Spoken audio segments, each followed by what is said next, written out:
감사합니다. 하나님 말씀은 신약 성경 요한계시록 8장 6절에서 13절입니다. 제가 봉독해 드리겠습니다. 일곱 나팔을 가진 일곱 천사가 나팔 불기를 준비하더라. 첫째 천사가 나팔을 부니 피 섞인 우박과 불이 나와서 땅에 쏟아지매 땅의 3분의 1이 타버리고 수목의 3분의 1도 타버리고 각종 푸른 풀도 타버렸더라. 둘째 천사가 나팔을 부니 불 붙는 큰 상과 같은 것이 바다에 던져짐에 바다의 3분의 1이 피가 되고 바다 가운데 생명 가진 피조물들의 3분의 1이 죽고 배들의 3분의 1이 깨지더라.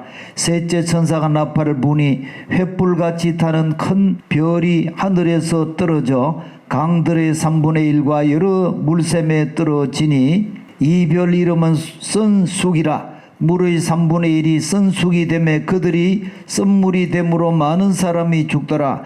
넷째 천사가 나팔을 부니 해 3분의 1과 달 3분의 1과 별들의 3분의 1이 타격을 받아 그 3분의 1이 어두워지니 낮 3분의 1은 비추임이 없고 밤도 그러하더라. 내가 또 보고 들으니 공중에 날아가는 독소리가 큰 소리로 이르되 땅에 사는 자들에게 화가 있으리니 이는 새 천사들이 부르어야 할 나팔 소리가 남이 있음이로다 하더라. 아멘. 지금 요한계시록을 한참 공부하고 있는데 이 요한계시록은 여러분 잘 아는 것처럼 마지막 예수님이 재림하시기 바로 직전에 일어날 큰 사건들을 다루고 있습니다. 지금 아마 우리 현 시대가 이 시대를 향해서 예수님이 오시기 바로 직전의 큰 사건들을 향해서 아주 급박하게 나아가고 있습니다.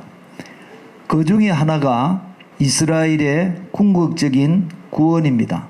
이스라엘이 구원을 받으면 곧 예수님의 재림이 진행이 되는 것입니다.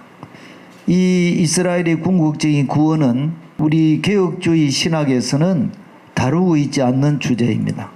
개혁주의 신학, 다시 말하면 칼빈주의 신학은 대체 신학이기 때문에 이 대체 신학은 이스라엘의 구원을 다루지 않고 있는 신학입니다. 그렇기 때문에 적그리스도나 또 이스라엘의 구원이나 재림이나 이런 주제는 별로 크게 다루고 있지 않고 오직 현재에 있는 교회 중심으로 이방인 교회 중심으로의 신학이 바로 개혁주의 신학입니다. 그런데 1948년 5월 14일 이스라엘이 독립하고 난 이후에 신학은 많이 변화되었습니다. 왜? 성경이 기록되어진 이스라엘의 구원이 실제로 이루어져 가고 있을지도 모른다 이런 생각을 하는데 오늘 제가 LA의 리버사이드 처치의 그 목사님과 이 김종철 감독의 대담을 한번 들어보면서 이 대체 신학과 이스라엘 구원이 어떻게 진행되는가 그것을 한번 보겠습니다. 네. 전 세계에 흩어져 있는 한인 디아스포라들을 위한 한인 교회가 약 4,500여 개의 교회가 있다고 합니다. 그 중에서도 미국 LA 지역에만 약 한 1,500여 개의 한인 교회들이 있다고 하는데요. 그만큼 한인들이 많이 살고 있다는 뜻이겠죠. 그 1,500여 개 되는 LA 지역의 한인 교회들 중에서도 특별히 더 이스라엘을 먼저 깨닫고 이스라엘을 위해서 축복을 왜 해야 되는지를 교인들에게 알려주시는 그런 교회와 목사님이 있는데 바로 웨스트힐 장로교회의 김인식 목사님이십니다. 저는 오늘 김인식 목사님을 만나러 웨스트힐 교회로 찾아왔습니다. 목사님 고맙습니다. 이렇게. 네, 반갑습니다. 멀리까지 오셨습니다. 목사님 얼마 전에 그 이스라엘과 관련된 세미나를 이 미국 전 지역에 있는 목회자분들만 이렇게 초청해서 모여서 이렇게 세미나를 주최하셨다고 하는데 그 세미나에 대해서 좀 자세하게를 좀 설명 좀 해주시죠. 저희 교회에서는 오래전부터 중보기도 팀들이 기도를 많이 해왔어요. 이스라엘에 대해서. 그리고 이제 목회자님들이 이스라엘에 대해서 좀 더 아는 것이 중요하다고 생각하기 때문에 계속 기도하는 가운데 떠밀리다시피 해가지고 4개월 동안에 주제 정하고 강사 정하고 뭐 한국에서도 오시고 여기서도 오시고 그 모든 걸 준비를 했는데 하나님께서 정말 도와주셔가지고요 4개월 만에 준비해가지고 아주 좋은 그런 결과를 얻는 그런 세미나로 끝날 수 있었습니다. 근데 이제 제가 그 세미나를 준비하면서 그 주제를 생각할 때 물론 이스라엘 관한 주제지만은 많은 목사님들이 그 대체 신학 쪽에 이렇게 있어서 이스라엘에서 별로 그런 의미를 안 두는 경우가 많기 때문에 그런 그 안타까움이 있어서 그게 맞는 그런 강사님을 초청하기 위해서 여러분들이 접촉을 했는데요. 미국에 보면은 그 마이클 블락 박사님이라고 대체 신학에 대해서 전문적으로 하신 분이 계십니다. 책도 쓰고. 그분과 그 외에 이제 뭐 몇몇 분을 컨택을 하다가 한국의 권혁성 교수님, 또 박흥수 목사님 이런 분 중심으로 주제를 잡고 이제 그분들의 그 프로필하고 그다음에 전부 계획을 전부 해서 미국 전역에다가 이제 이메일로 다 광고를 했어요. 따로 광고 내지 않고 이메일로 보내가지고 2박 3일 동안에 오시는 분들을 호텔이나 뭐 모든 걸 다 준비를 저희들이 해서 섬기겠다고. 저희들 성도들이 특별히 세미나도 세미나지만 좀 목회를 섬기고 싶은 마음이 많았어요. 그래서 성도들이 미리 헌금을 다 하셔가지고 뭐 재정도 부족함이 없이 또 필요하신 분들은 비행기 표값까지도 장학금으로 도와주겠다고 해서 누구든지 시간만 되면 올 수 있도록 그렇게 했는데요. 100명만 한정을 해드렸어요. 우리가 제대로 좀 섬기기 위해서는. 그런데 마감 전에 다 끝나버렸고 꼭 또 오시겠다는 분들이 계셔가지고 결국은 112명이 오셨고요. 2박 3일 동안에 집중적으로 또 여기 이 뭐 LA 지역에 살더라도 조금 거리가 있는 분들은 다 여기 그냥 호텔에 머물라 그랬어요. 오고 가고 하는 것보다 그냥 호텔에서 2박 3일 집중하는 게 좋을 것 같아서 그렇게 했는데 이 모든 진행이 너무나도 좋아서요. 물론 그 세미나에 참석하신 분들 중에는 뭐 이스라엘에 대해서 원래 알고 계셨기 때문에 좀 더 자세한 내용을 알기 원해서 찾아오신 분들도 있겠지만 평소에 이스라엘에 대해서 전혀 관심이 없다든가 또는 관심이 있어도 긍정적인 것보다도 이 네거티브한 그런 생각을 가진 분들 중에 오신 분들도 있었을 것 같아요. 어떤 분들은 사실은 저는 그에 대해서 개념이 없이 오신 분도 계세요. 그래서 이게 처음에 이제 첫날은 좀 상당히 좀 부담스럽고 좀 어그리가 안 되는 그런 부분이 있었는데 시간이 갈수록 마음이 열려가지고 어떤 분은 좀 두려울 정도로 자기의 신학적인 털이 흔들리는 것 같다. 그러나 성령님 인도하시는 것 같습니다. 이런 분도 있고요. 대부분은 이미 주님이 오시기 위해서는 이스라엘 회복과 유대인 구원이 있어야 되고 유대인들이 예수가 메시아인 것을 고백해야 된다는 것을 아시는 분도 계시고요. 대부분 그런데 그 결과적으로는 100%다 주님 오시기 위해서는 이스라엘이 회복되고 유대인들 구원을 받아야 되겠구나 하는 것을 깨달았다. 그런 반응이었습니다. 주로 이스라엘에 대한 어떤 내용으로 강의를 했는지 그 구체적인 강의 내용을 좀 소개를 좀 해주시죠. 제일 첫날은 예루살렘에 대한 것을 강의를 했습니다. 예루살렘. 이 성경에 보면은 이스라엘을 터치하다가 결국은 예루살렘 얘기에 보면은 이 예루살렘을 해서 머리 탁 뚫리기 때문에 예루살렘에 관한 강의를 쭉 했었고 그 다음에 이제 현재 목회하시면서 이 미국과 또 이스라엘 관계 그런 주제를 이제 이건 미국이니까 하신 분이 계셨고요. 그다음에 이제 천교도들이 의외로 이스라엘에 대해서 많은 관심을 가지고 있었습니다. 그걸 역사적으로 청교도들의 이스라엘 회복에 대한 관심이라는 그건 굉장히 목사님들이 많이 와닿았죠. 그런 것들이 있었고요. 그 외에 두 강좌를 가장 핵심적인 강좌는 대체 신학에 관한 주제로 90분짜리 두 번 했어요. 두 번 했는데 그 90분 강의 두 강좌를 마이클 블락이라는 목사님 두 강좌를 하셨는데요. 목사님들은 그냥 성경과 또 목회 차원으로 얘기하는 게 좀 덜 열리잖아요. 신학적인 전공하신 그런 분들의 또 터치도 필요하거든요.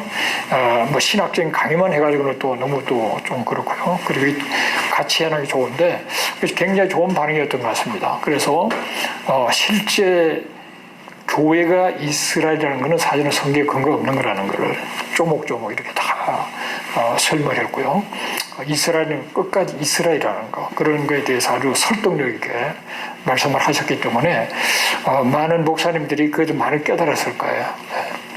예전에는 이스라엘이 이 교회로 대체되었다. 우리가 이스라엘이다. 이렇게 생각해오고 또 그렇게 교육받은 목사님들, 또 그렇게 설교해왔던 목사님들, 2박 3일의 이 세미나를 통해서 그렇게 쉽게 생각이 바뀔 수 있던가요? 네, 그 시간에 생각이 질문도 하고 답변도 하고 이러면서 생각이 바뀌죠. 그러나 항상 그렇습니다.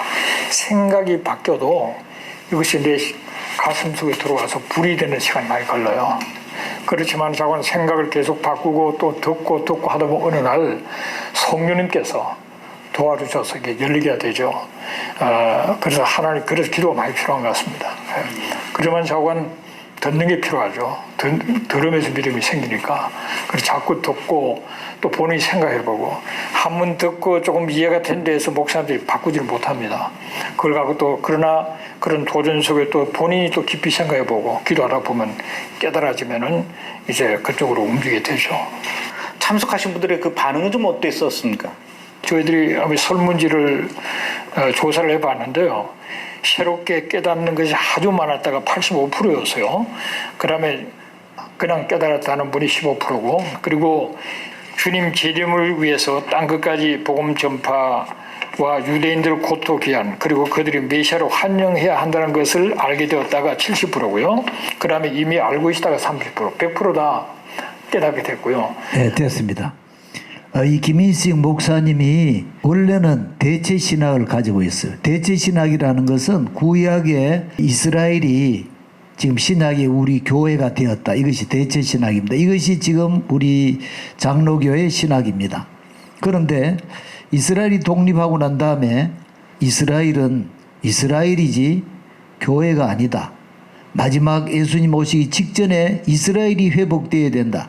이런 신학이 바로 이스라엘 구원 신학인데 이것이 대체 신학과 이제 서로 비교가 되는 거죠. 이 김인식 목사님도 원래는 대체 신학이었는데 사모님이 굉장히 이스라엘 구원에 대해서 오랫동안 기도해 오면서 그 중보 기도 팀을 만들었대요. 그래가지고 우리 목사님 이스라엘 구원에 대해서 깨닫게 해달라고 오랫동안 기도했는데 어느 날 갑자기 김인식 목사님이 이렇게 이스라엘 구원에 대해서 미국의 많은 목회자들과 또 한국에 있는 목회자들 초청해서 오늘 112명을 초청했다 그러죠. 세미나를 열면서 이스라엘 구원에 대해서, 이스라엘 구원이 왜 중요하냐면 바로 예수님의 재림과 연결이 되기 때문에 중요한 것이고, 우리의 구원이 마지막 종착역에 이르는 그런 것이기 때문에 중요한 것입니다. 이스라엘 자체가 중요하다 그것보다는 우리 교회와 예수님의 재림과 이것이 맞물려 있기 때문에 중요한 것입니다. 오늘 얼마 동안 시간이 들지 모르지만은 이스라엘 구원에 대해서 제가 요한계시록을 통해서 열었던 내용들을 한번 소개해 보려고 합니다. 자, 이스라엘 구원은요, 뭐와 관계 있느냐 하면은 이 절기와 관계에 있어요. 그러면 이 절기를 보기 전에 먼저 지난번에 보여드렸던 7년 환란과 재림의 진행 과정 도표를 먼저 한번 볼까요? 사실 이것이 복잡한 요한계시록을 간단히 보는 그림입니다. 자, 환란과 재림. 이 환란과 재림의 진행 과정인데 이것이 어디에서 진행되느냐 하면은, 여러분 이것이 뭘까요? 이 사각형이 바로 이 사각형이 하늘 성전입니다. 하늘 방주입니다. 하나님께서 이 방주에서 환란과 재림을 진행하신다. 그렇게 볼 수 있고요. 먼저 지난번에 우리가 그림을 통해서 첫째 인부터 여섯째 인을 뗄 때까지 재림의 징조가 나오고, 그 다음에 보좌가 열리면서, 이 보좌라는 것은 바로 하늘 성전입니다. 하늘 성전이 열리고 14만 4천 명 인을 받고 셀 수 없이 많은 무리들이 이 하늘 성전 방주로 올라오는 이런 내용이 6째 인까지 떼면은 이런 일이 일어납니다. 그 다음에 7째 인을 떼면은, 자, 오늘 바로 이 본문 내용이 7째 인을 떼고 난 다음에 나팔을 불어요. 이 나팔이 1, 4나팔 8장, 5, 6나팔, 5째, 6째 나팔 9장입니다. 여러분, 나팔을 왜 불까요? 나팔절이 진행이 되고 있는 것입니다. 이 나팔절과 속죄일과 장막절은, 이 세 가지 절기는 이스라엘 구원과 관련이 있다, 이렇게 볼 수가 있습니다. 자, 그 다음에 7째 나팔을 불면은 후 3년 반이 진행이 되면서 사탄과 귀신 이 땅에 쫓겨 내려오고, 열불과 적그리스도와 거짓 선지자 음녀, 이 악의 육력들이 마지막 환란 때 어마어마한 환란을 일으키면서 세계를 완전히 초토화시키는 이런 환란이 후 3년 반에 일어나는데, 7째 나팔 불면은 이런 일이 일어날 때, 이때에 이스라엘이 구원을 받게 돼요. 그리고 이와 같은 환란이 진행되고 나면은 예수님이 구름 타고 오시면서 땅에 있는 모든 알곡들을 다 추수하는 이런 내용이 나옵니다. 그래서 나팔절, 속죄일, 장막절 이렇게 진행이 되어지는 것입니다. 조금 더 진행해 보면은 그 다음에는 이 땅에 있는 모든 사람들을 대접으로 불로 심판을 하시면서 흰말 타고 우리 성도들이 여기에 같이 땅에 이렇게 보세요. 위로 되는 화살표가 3개죠. 이 흰말 아마겟돈 전쟁 때는 하늘 성전에 올라갔던 성도들이 땅에 이렇게 내려오면서 방주에서 나오는 것입니다. 방주에 들어갔다가 방주에 나오는 이것이 바로 환란과 재림의 과정이다. 그러면은 적그리스도와 거짓 선지자와 열불은 불못에 집어넣고, 그리고 사탄과 귀신 이런 종류들은 무저갱에 집어넣고 이제 천년왕국이 진행이 되어지는데, 이것을 성경을 보면은 이렇게 진행. 이것은 오늘 공부를 하는 게 아니고, 오늘 공부하는 것은 7째 인을 떼고 나팔을 불고 속죄일이 진행되고 장막절, 예수님이 낫을 가지고 오시는 이 장막절, 요 세 부분이 진행이 되는데, 자, 8장부터 15장까지가 요 내용을 오늘 공부하는 것입니다. 그러니까 상당히 많은 부분이지만 여러분들이 이 요한계시록의 이 부분이 열리면 요한계시록은 뻥 뚫리게 되어지는데, 자, 그럼 절기를 한번 공부해 보겠습니다. 자, 이 구약 성경의 절기는요, 레위기 23장에 나오는 내용인데, 이 7대 절기가 있어요. 이 절기는 모두가 예수님의 초림과 그리고 재림과 관계 있어요.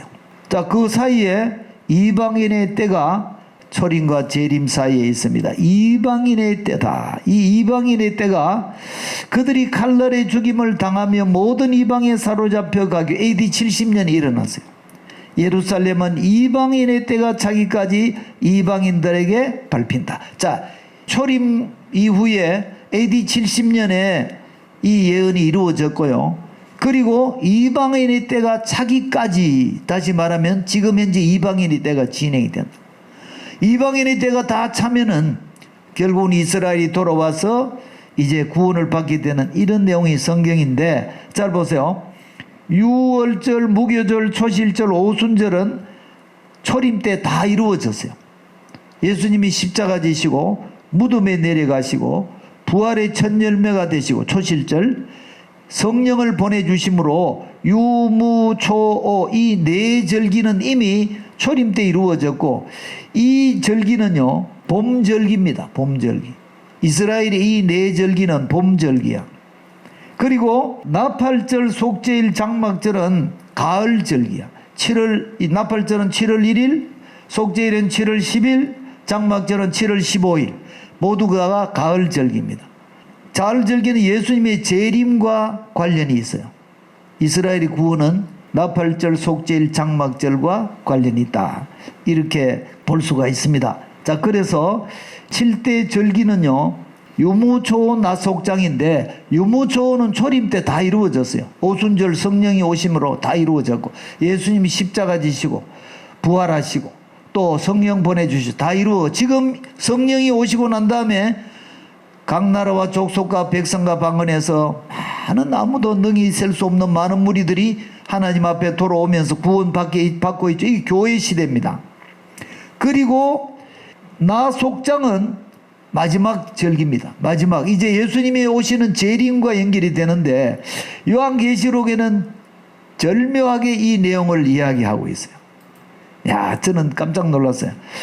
야, 정말로 이 절기가 어떻게 나팔절, 속죄일, 장막절이 진행되는 거예요. 제가 중국에 가니까 그 중국에 이스라엘 선교하는 팀들이 있는데 제가 거기에 가서 말씀을 전거할 때 이 절기 특히 나 속장에 대해서 좀 말씀해 주세요. 그래서 그 목사님들에게 물론 중국인 현지 교회 성도들도 있었고 그분들에게 제가 저녁 한 8시쯤부터 밤 11시 반까지 이 나팔절, 속죄일, 장막절을 설명을 했어요.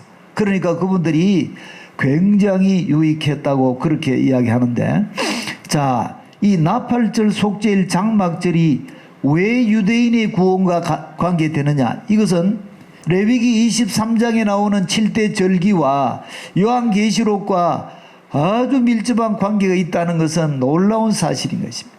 우리 그러면은 한번 영상으로 나팔을 불면 어떤 일이 일어나는가 한번 보겠습니다.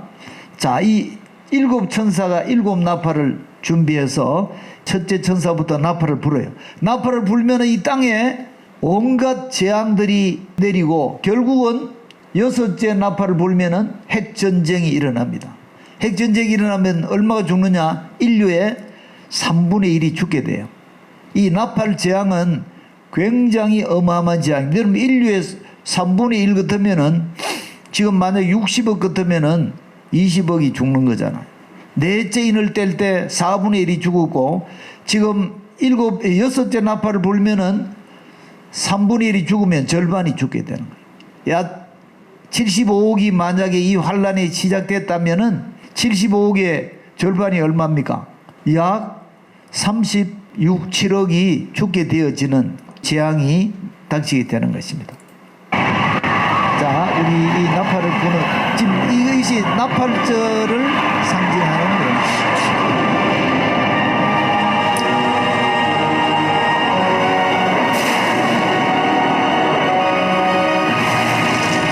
이 재앙들이 해와 달과 별이 비치고 있고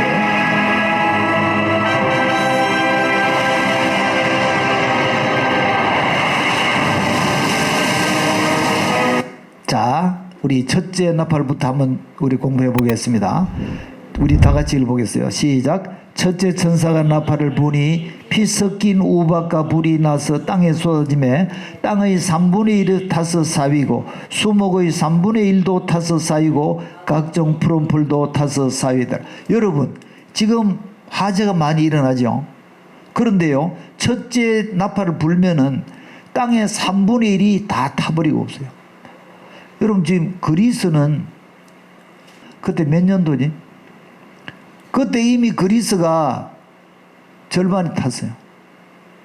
여기에 3분의 1이 탄다 그랬죠. 우리나라에 3분의 1이 탄다고 해보세요. 지금 고성에 산불이 나가지고 어마어마하게 다 탔는데 첫째 나팔을 불면은 이 온 세상이 3분의 1이 불타는 거예요. 끔찍한 일이 일어나는 것입니다. 멀리 떨어진 지역에도 위기가 닥쳐옵니다. 우주 공간으로 날려가 버린 암석과 먼지가 새빨갛게 녹으면서 떨어져 내리기 때문이죠.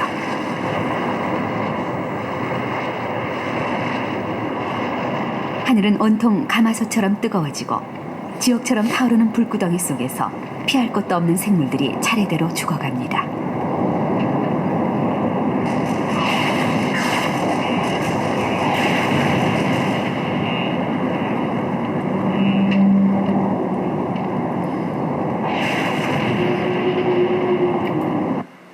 자, 3분의 1이 이 지구가 불탄다. 이런 거 생각해 보세요.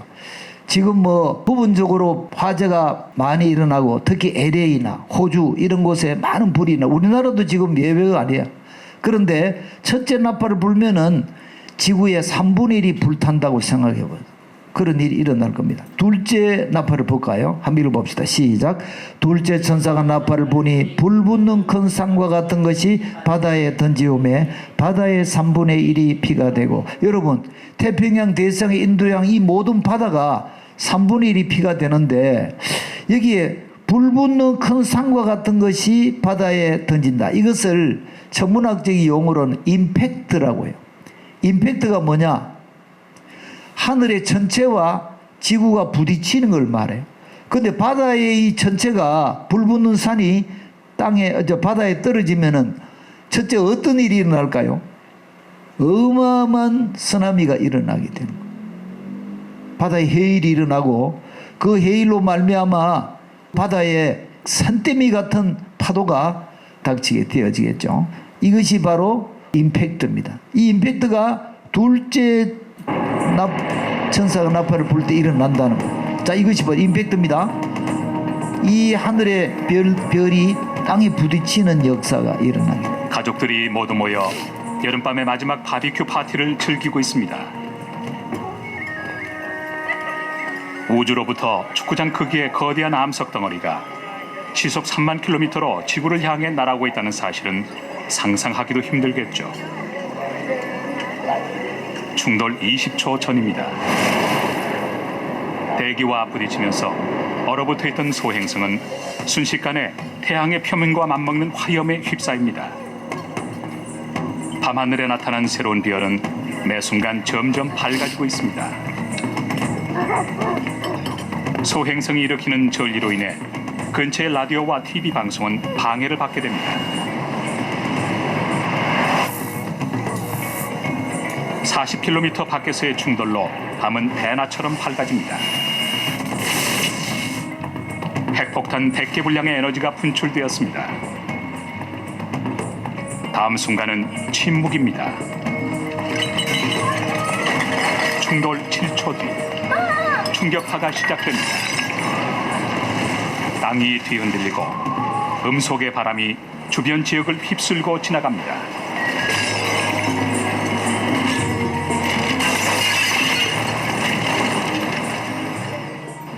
이런 대참사는 우주로부터 날아오는 진짜 폭격에 비하면 맛보기에 불과합니다.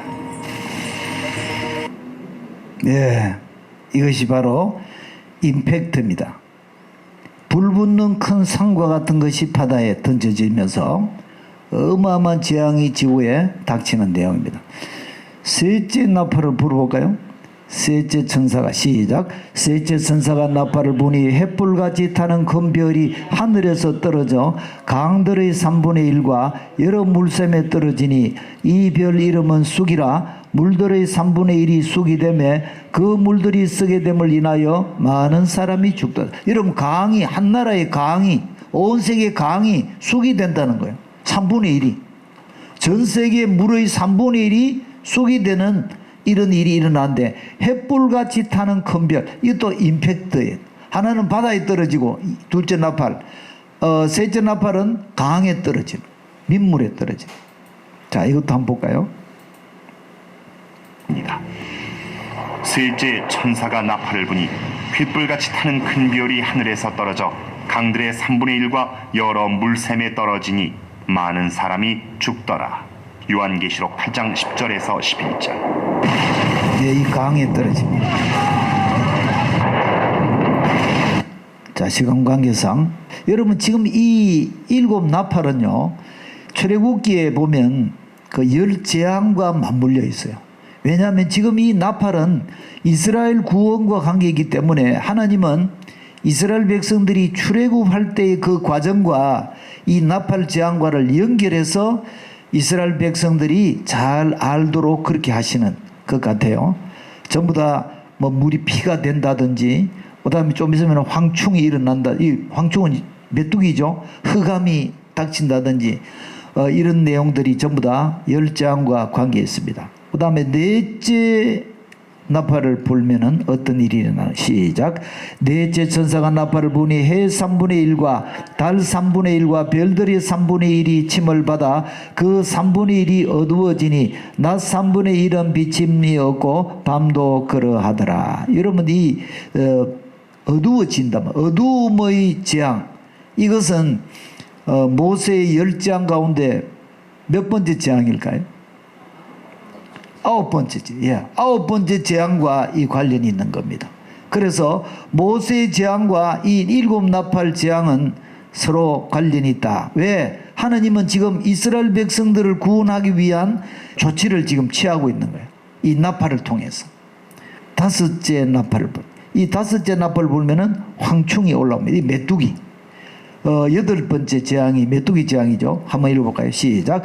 5째 천사가 나팔을 불매 내가 보니 하늘에서 땅에 떨어진 변할라가 있는데 저가 무주갱의 열쇠를 받았더라. 저가 무주갱을 여니 그 구멍에서 큰 불의 연기 같은 연기가 올라오매 해와 공기가 그 구멍의 연기로 인하여 어두워지며 또 황충이 연기 가운데로부터 땅 위에 나오매 저희가 땅에 있는 정갈의 권세와 같은 권세를 받을. 이 황충은요 메뚜기입니다. 그런데 어떤 해석자가 지금 이 핵무기를 실은 아파치 헬기가 꼭 메뚜기 같이 생기기 때문에 이 앞으로 일어날 핵전쟁을 유발하는 그런 모습이다. 그 이렇게 말들과 이야기합니다. 그 탄자들을 보니 말들의 머리는 사자머리 같고 그 입에서는 불과 연기와 유황이 나오더라. 자, 이거 핵전쟁이죠. 핵무기를 실은. 17절. Imagine that you lived in the first century where every machine was attached to an animal. A chariot was pulled by a horse and so forth. And suddenly you were transported to a place where you saw the first Gulf War and then had to describe that using the vocabulary of a first century individual. That's why the book of the Revelation sounds so much 자, like 그러니까 요약하면은 이 황충은 지금 핵무기를 실은 아파치 헬기와 같은데 요한이 볼 때에 이런 핵전쟁을 하는 헬리콥터나 이런 것을 봤을 때 꼭 메뚜기처럼 봤지 않았을까 이렇게 봤는데 여하튼 이 핵전쟁을 이야기하는 말씀이다 이렇게 해석을 하고 있는데 저도 상당히 공감을 하고 있습니다. 6번째 나팔을 불면은 상당히 놀라운 일이 일어납니다. 왜? 이것이 바로 본격적인 이 핵 3차 대전이 일어나게 되는데 사람이 3분의 1 죽게 됩니다. 한번 읽어봅시다. 시작. 6째 천사가 나팔을 불매 내가 들으니 하나님 앞 금단 네 뿔에서 한 음성이 나서 나팔 가진 6째 천사에게 말하기를 큰 강 유브라데에 결박한 네 천사를 놓아주라 하매 네 천사가 놓였으니 그들은 그 년월 일시에 이르러 사람의 3분의 1을 죽이기로 예비한 자. 결국은 사람 3분의 1 죽는다는 것은 핵전쟁이 아니면 그렇게 많이 안 죽겠죠. 사람의 3분의 1이 유브라데강 유역에서 죽게 되는데 이 유브라데강에 대해서 한번 볼까요? 지금 보시고 있는 강이 그 유명한 유브라데 또 이 유프라테스 강인데 이 유브라데 강은 터키 중앙 아나톨리아 지역에서 시작을 해서 시리아와 이라크를 지나 페르시아로 흘러가는 2,700여 킬로의 굉장히 큰 강이죠. 바로 이 강이 중동을 적시는 물의 근원입니다. 특히 이곳이 중요한 것은 이 메소포타미아 지역에서 이 서쪽으로 또 헬라라든지 로마 이 서쪽에서 동쪽으로 오가는 반드시 이 강을 넘어야만 되는 곳인데 이 유브라데 강이라는 것이 바로 중동 지역에 있습니다. 아까 이야기했죠. 터키에서 시리아에서 이란, 이라크에서 페르시아만 전부 다 이 중동 지역입니다.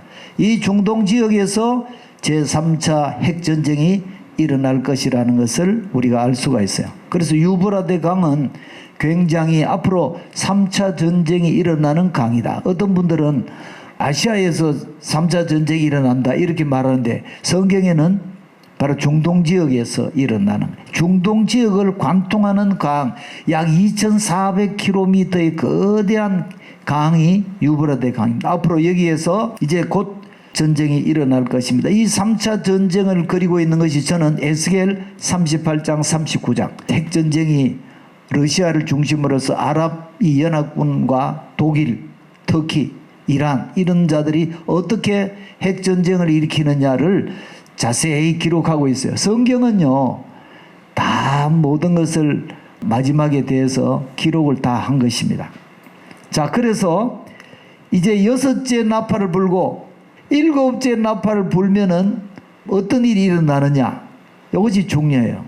7째 나팔을 불면은 7째 나팔을 분과 동시에 어떤 놀라운 사실이 일어난다는 거예요. 한번 읽어볼까요? 시작. 7째 천사가 소리 내는 날 그 나팔을 불게 될 때에 하나님의 비밀이 그 종 선지자들에게 전하신 복음과 같이 이루리라. 이게 뭘까요? 7째 나팔을 불면은 선지자들에게 전하신 그 복음과 같이 하나님의 비밀이 이룬다. 선지자들에게 하나님이 어떤 비밀을 말씀할까요? 이것이 이스라엘 구원에 관한 이야기. 이스라엘이 7째 나팔을 불면은 구원을 받는다는 이야기야.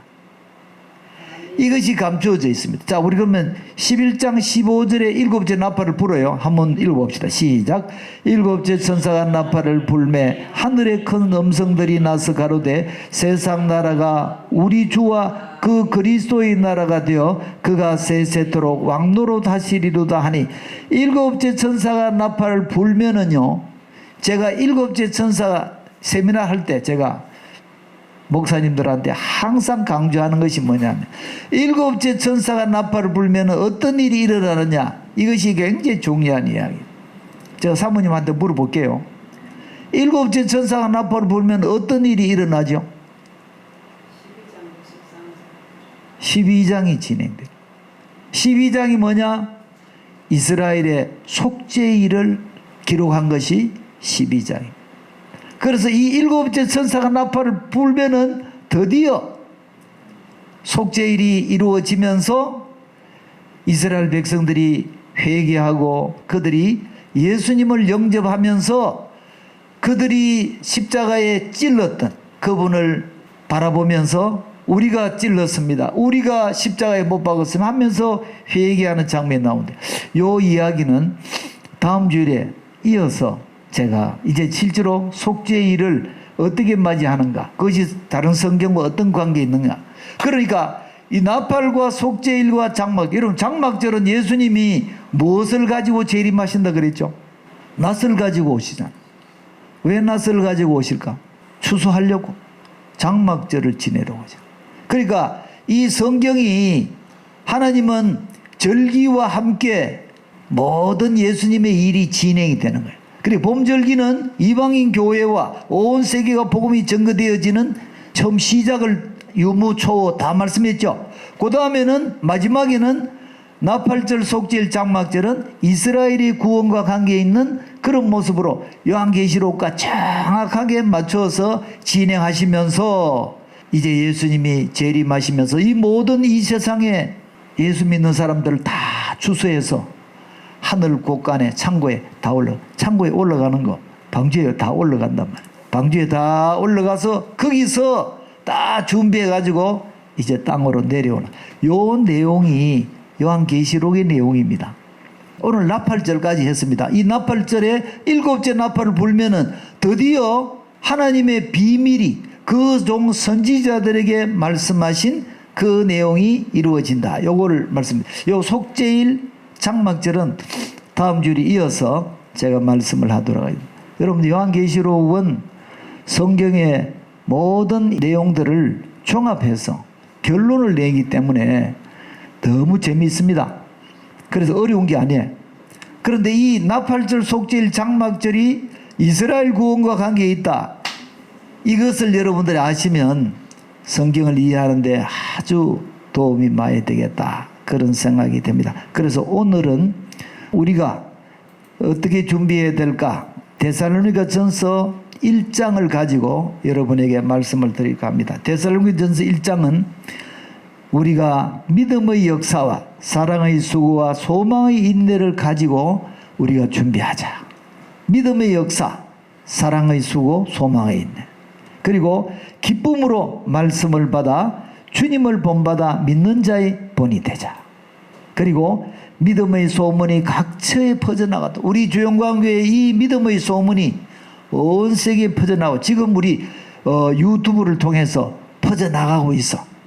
유튜브를 통해서 막 이렇게 퍼져나가고, 자, 믿음의 소문이 온 세계에 퍼져나가도록 여러분, 이 유튜브라는 것이 얼마나 좋은 도구입니까? 복음을 전하는 가장 좋은 도구가 유튜브잖아요.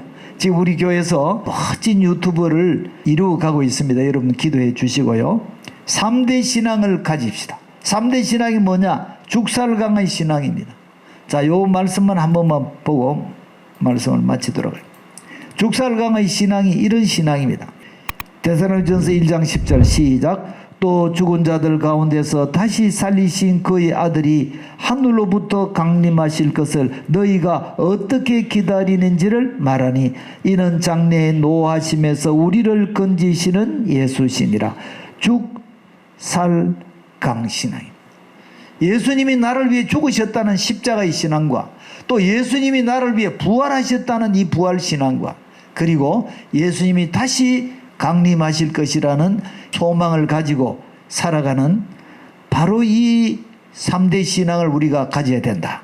장래 노하심에서 우리를 건지신다. 그분에 우리가 7 나팔 보셨죠? 이 장래 노하심이고 앞으로 다음 주일에 할 수 있을지 모르겠지만 7 대접 심판 이런 것들은 전부 다 하나님이 장래의 노하심을 표현하고 있습니다. 이런 노하심에서 우리를 건지신, 어디에 건지십니까? 하늘 방주로 우리를 다 모아서 거기에 노하심에서 우리를 건져주신. 할렐루야. 얼마나 소망이 있는 말씀입니까? 이렇게 어마어마한 환란이 와도 하나님은 우리들을 안전하게 지키시는 하나님이시다. 저는 이것을 전하고 싶고요. 이런 믿음으로 살아가시면 되겠습니다.